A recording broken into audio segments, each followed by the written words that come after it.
То не е кола, не е ракета, то е драгстер. Пълна газ означава като стартираш да завариш газта до аварийната и да не пускаш до финала. Тръпката е в ускорението. Залепва ти вътрешниците за гърба. Действително залепваш седалката и през цялото време си така до финала.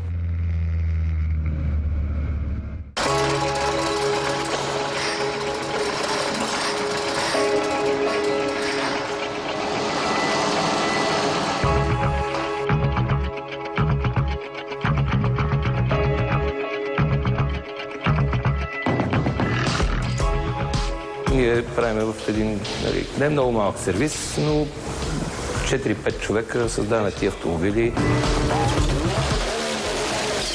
Тази кола има свойството да не върви направо.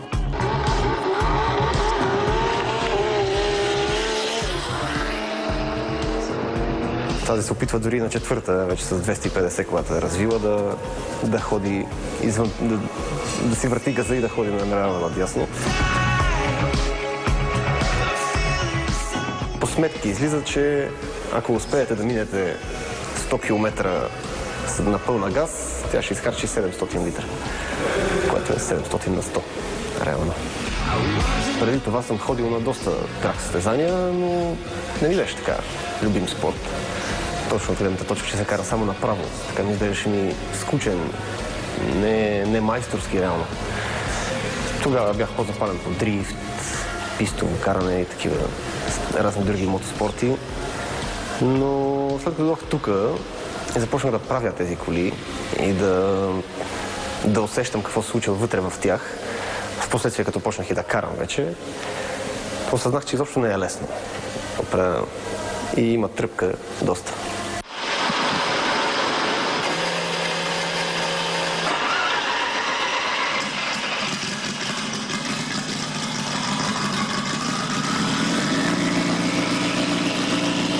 Това е най-бързата кола, която карам с 4-цилиндров мотор, с най-добро време до момента в България.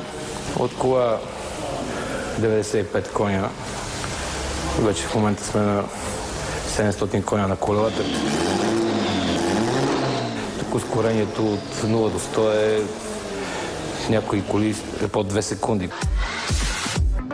Миналата година се състезавах с една Lamborghini Aventador.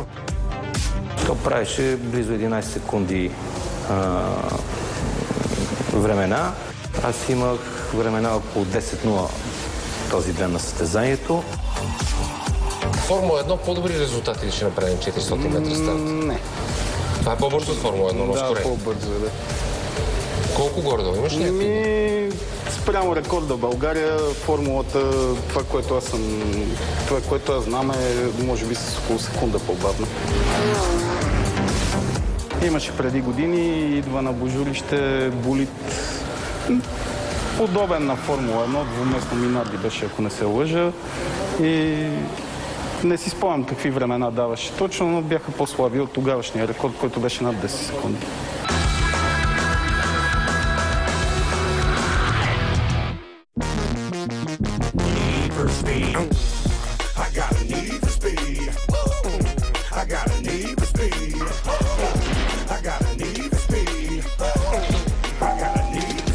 Гараж изпълнение, сами си ги правим, всичко разглобяваме, всичко сами си правим от нулата.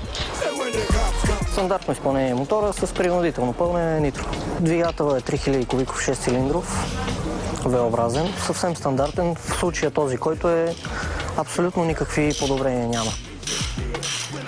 Ние бутала не сме, нали? С стандартните сме, обслужване на мотора, отваряне на портовете на главите, по-големи отвори, генерация, общо взето софтуерен. Използваме нитросистеми, по-лесния начин за увеличаване на мощността, което е доста и рисковано. Примерно, когато се объркат на смесите с нитрото, чупиш бутало или чупиш или се къса клапан, нещо се случва. Миналата година на състезания в Сливен, като бяхме, забравихме нитросистемата включена и тръгнахме директно от старт с 200 коня шот, гръмна колектора и доста сериозно. Даже и предния капак се щупи. От колите с предно предаване като цяло, това е най-бързата на драг за момента. Най-добро време. 10 секунди 95 има за 400 метра. От 0 до 100 за колко дига? Това не е ясно. Това не е ясно. Но има за 400 метра има 212 км в час постигнати.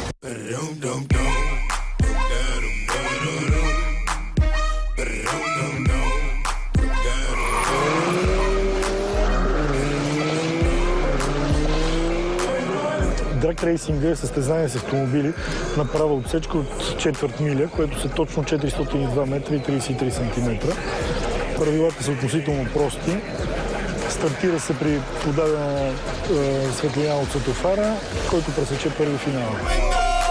Това е изключително атрактивно, а и това е спорт, автомобилният спорт с най-мощните автомобили.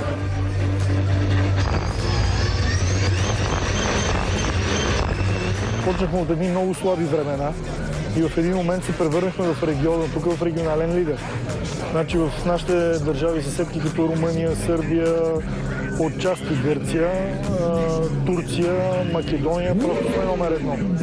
Времената, които правиме са в момента и колите, които се състезават при нас, са на изключително европейско ниво. Пребиваме ги то с много.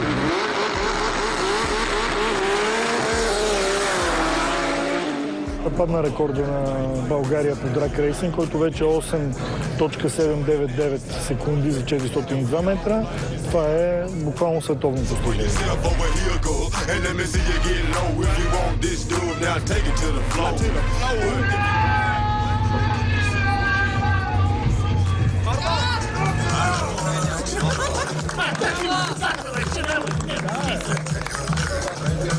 Победителите в клас е рекордьора на България 8.79! Величо!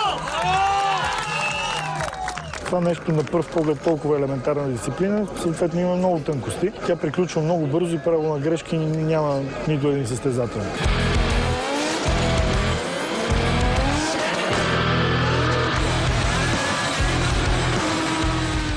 Може да загубиш с време за реакция. Ако колата ти е по-силна, но тръгнеш по-късно, същевременно се пресмята времето за реакция и можеш да загубиш битката.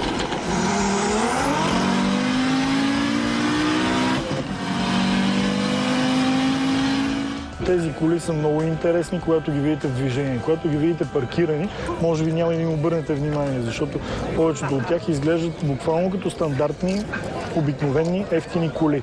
Може би е останала само емблемата, ако собственик е решил да я запази. Практически в тази кола няма нито като окачване, спирачки, двигател, скорост и електроника. Абсолютно нищо стандартно няма.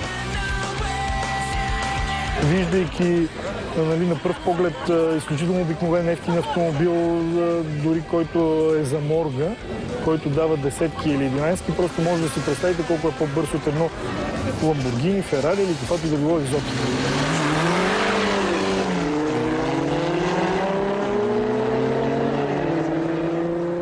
Трудно е да се обясни на нормално и на моите приятели, които даже се интересуват от този спорт.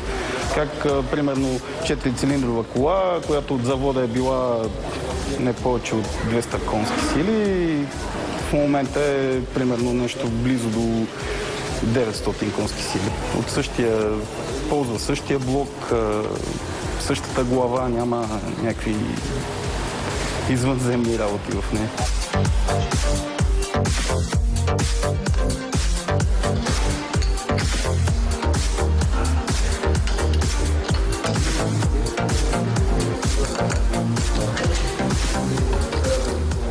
Малки незрачни дизелови автомобили, които спокойно ще бият всяко едно Ферари.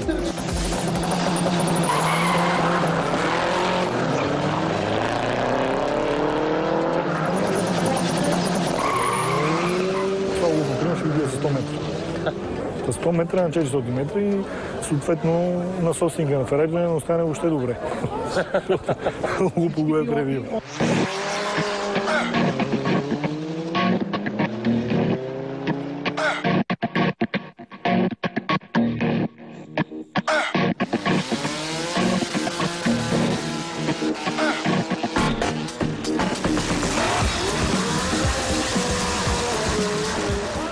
апел към зрителите да дават газ по пистите, а не по улиците.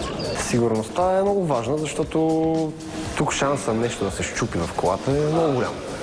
Всичко е претоварено на ръба. И много хора си мислят, че като излизат и като дават газ и като им пищат гумите и моторите, двигателите, и хората им ръкопляскат. Аз мисля, че не е така.